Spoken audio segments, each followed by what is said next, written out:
जय हिंद। दोस्तों, 2-3 घंटे की एक मुठभेड़ में देखते ही देखते 22 जवान नक्सलियों के हाथों शहीद हो गए, जबकि 50 से भी ज़्यादा सैनिक घायल हो गए।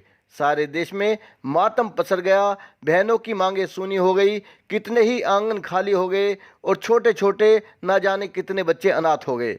माओवादियों ने देखते ही देखते कितनी ही माओं की गोदें उजाड़ दी। दोस्तों, मैं झारखंड में हुए खूनी नरसंहार की बात कर रहा हूँ। ये निश्चित रूप से एक बहुत बड़ी खबर है, जिसे टेलीविज़न पर बहुत कम करके दिखाया गया, क्योंकि 5 राज्यों में चुनाव चल रहे हैं और खबर का ज़्यादा चलना चुनाव के नतीजों को प्रभावित कर सकता है, सत्ता पक्ष को नुकसान पहुंचा सकता है, क्योंकि मीडिया के माध्यम से देश को कई सालों से समझाया जा रहा है कि नक्सलियों की कमर टूट चुकी है, नक्सलवाद खत्म हो चुका है। इतने सैनिकों की शहादत के बाद ये दावे अर्थहीन और बेमानी से लग रहे हैं। सरकार नाम की कोई चीज़ देश के अंदर नजर नहीं आ रही। कुछ महीने पीछे चलते हैं और याद करते हैं कि किस तरह मीडिया ने फिल्म अभिनेता सुशांत राजपूत की आत्महत्या को तमाशा बनाकर रख दिया था।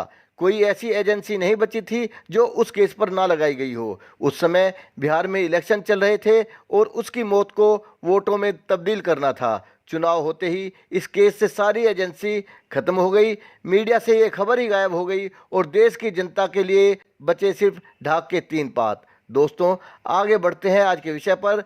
अगर वीडियो अच्छी लगे तो ही सब्सक्राइब करें और घंटी के निशान को क्लिक करें। इतने सैनिकों की हत्या एक बड़े षड्यंत्र के आधार पर हुई, जिसमें सारे सूचना तंत्र फेल हो गए।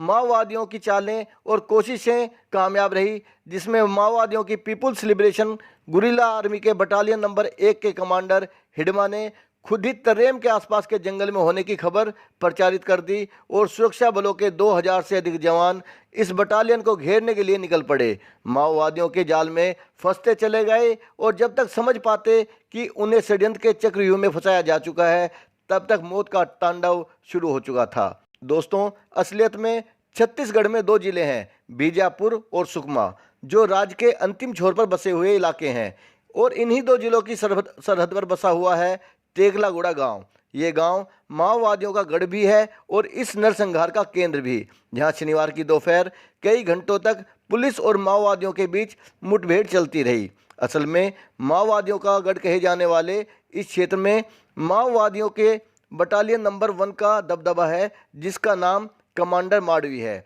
माडवी हिडमा यहाँ आतंक और दादागिरी का प्रतीक है और इस खूनी होली का मास्टरमाइंड भी यही दरिंदा है। हिडमा को लेकर जितने किस्से हैं, उससे केवल यही अनुमान लगाया जा सकता है कि हिडमा आक्रामक रणनीति बनाने में निपुण है। शनिवार को जो मुठभेड़ हुई वो हिडमा के गांव पूवर्ती के पास ही है। 90 के दशक में माओवादी संगठन से जुड़े माडवी हिडमा के कई नाम हैं, जैसे हिडमा उर्फ संतोष उर्फ इंदमूल उर्फ पोडियाम भीमा उर्फ मनीष। इसके बारे में कहा जाता है कि 2010 में ताड़मेटला में 76 जवानों की हत्या के बाद उसे संगठन में कई महत्वपूर्ण जिम्मेदारियां दी गई। इसके बाद झीरम घाटी का मास्टरमाइंड भी इसी हिडमा को बताया गया। इस पर 35 लाख रुपए का इनाम है। हालांकि 2010 से अब तक कम से कम 3-4 अवसरों पर हिडमा के मारे जाने की खबर आई है, लेकिन सारी कहानियां आखिर में अफवाह सिद्ध हुई हैं। बहरहाल, पुलिस को जब पता चला कि हिडमा और उसकी पूरी टीम इस इलाके में मौजूद है, तो उसूर, पामेड़, तर्रेम, मिनपा, नरसापुरम कैंप से एसटीएफ, सीआरपीएफ, डीआरजी और कोबरा बटालियन के लगभग 2000 जवानों को इस ऑपरेशन हिडमा में लगाया गया। सुरक्षा बल के जवानों ने हिडमा और उसके साथियों की तलाश में गुंडम, अलीगुड़म, टेगलागुड़म के इलाके में दस्तक दी, लेकिन माओवादियों का कहीं पता नहीं चल पाया। पहली बार फोर्स माओवादियों की मान में घुसी थी। हिडमा को खोजने की जब सारी कोशिशें बेकार हो गई, तो फोर्स ने वापस जाने का फैसला लिया और टुकड़ियों में वहां से निकलना शुरू भी कर दिया। बीजापुर के बासागुड़ा रोड पर जगरगुंडा तरेम का रास्ता राज्य के बनने से पहले से ही बंद है। फोर्स ने वही रास्ता वापसी के लिए चुना और लौटते वक्त सिलगेर के पास उन पर हमला किया गया। उपलब्ध जानकारियों के अनुसार एक दिन पहले से ही माओवादियों ने आसपास के जंगल में अपनी पोजीशन बना ली थी और पूरे गांव को खाली करवा दिया गया था। इसके बाद ऑपरेशन से लौट रही आखिरी टीम को निशाना बनाया गया। अब तक जो जानकारी सामने आ पाई है उसके अनुसार सुरक्षा बलों की टुकड़ी टेकलागुड़ा गांव से करीब 100 मीटर दूर थी। उसी समय माओवादियों ने उन पर हमला बोला। दोपहर 12 बजे के आसपास शुरू हुई मुठभेड़ करीब 2 घंटे तक चली। माओवादियों ने हमला बोला तो पास की सड़क और जंगल के इलाके में बसते हुए जवानों ने पेड़ और गांव के घरों की आड़ ली, लेकिन वहां भी पहले से मौजूद माओवादियों ने उन पर हमला कर दिया। गांव के भीतर 3:30 बजे के आसपास हमला हुआ। जवान फिर वहां से निकलने की कोशिश करते हुए खुले मैदान और जंगल की ओर पहुंचे तो पास की पहाड़ी पर मोर्चा संभालकर बैठे माओवादियों ने वहां पर भी हमला किया। माओवादियों ने LMG, UBGL, BGL, rocket launcher, mortar जैसे भारी भरकम हथियारों से अंधाधुंध उपयोग किया।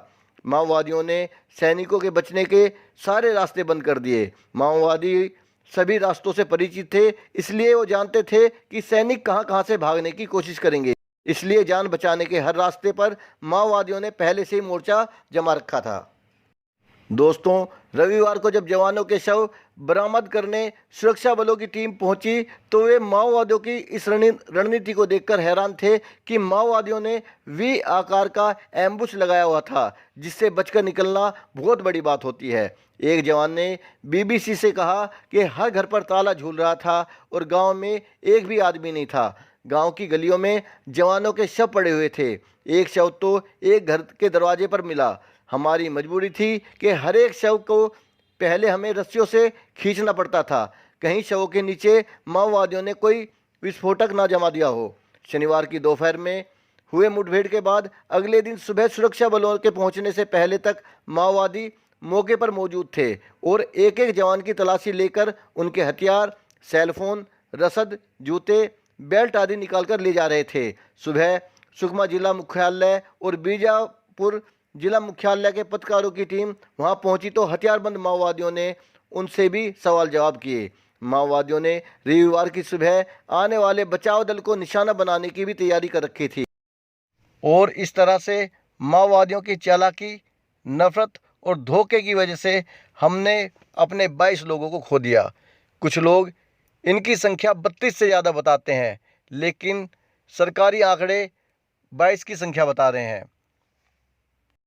चुनाव होने के बाद में बहुत सारी मीटिंग्स होंगी, बहुत सारे फैसले लिए जाएंगे और बहुत सारे बड़े बड़े नेता बड़ी बड़ी बातें करेंगे। हो सकता है इन माओवादियों के खिलाफ कोई एक्शन भी लिया जाए, लेकिन सबसे बड़ा सवाल ये है कि जो लोग अब तक इन हमलों में शहीद हो चुके हैं उनको आखिर न्याय कब मिलेगा। दोस्तों, ये थी खूनी नरसंहार की सारी दास्तान। मेरी वीडियो देखने के लिए धन्यवाद। मेरे साथ आगे भी बने रहने के लिए मेरे चैनल को सब्सक्राइब जरूर करें। जय हिंद।